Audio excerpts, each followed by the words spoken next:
আমি বিএনপি করি না, আমি আওয়ামী লীগ করি না, কিন্তু আমি মুক্তিযুদ্ধ করেছি।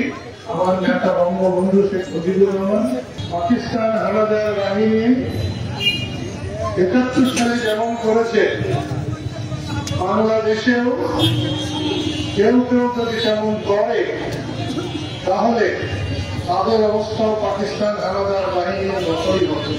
আমি মুক্তিযুদ্ধ করেছিলাম, এদেশের আপামর জনসাধারণের সম্মান হবে, জীবনের নিরাপত্তা হবে, সবাই সুন্দর থাকবে।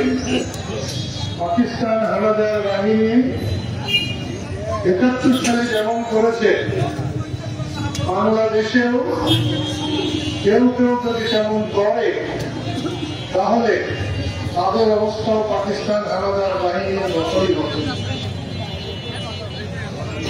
আমার মনে হয় কোন বড় কাজ করার পর এতদিন বেঁচে থাকতে নেই। স্বাধীনতা এসেছে আজকে ৫৪ বছর,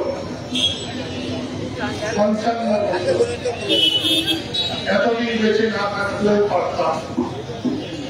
স্বাধীনতার গল্প বঙ্গবন্ধু বলেছেন, আমি হত্যা করা হয়েছে, আমি নির্বাসনে কাটিয়েছি, মুক্তিযোদ্ধারা নানা জায়গায় অসম্মানিত হয়েছে, এখনো হচ্ছে। মুক্তিযোদ্ধাদের গলায় জুতার মালা পরানো হচ্ছে। যে বঙ্গবন্ধুকে অনুসরণ করে আমরা মুক্তিযুদ্ধ করেছিলাম, সেই বঙ্গবন্ধুর স্টেশন হওয়া হয়েছে, তার মাথায় পেশাব করা হয়েছে। মুক্তিযোদ্ধা জিয়াউর রহমানকে নিয়ে নানা রকমের কথা বলা হয়। আমি বিএনপি করি না, আমি আওয়ামী লীগ করি না, কিন্তু আমি মুক্তিযুদ্ধ করেছি। আমার নেতা বঙ্গবন্ধু শেখ মুজিবুর রহমান, আমি যতদিন বেঁচে থাকবো বঙ্গবন্ধুকে বুকে লালন করে আমি বেঁচে থাকবো। আজকে আমি এখানে এসেছি শুধু তোমাদের সঙ্গে একাত্মতা জানাতে, শরীর হতে। খালেককে যেভাবে অপদস্থ করা হয়েছে, আমি মনে করি আমাকেও করা হয়েছে। আমি মনে করি বাংলাদেশকে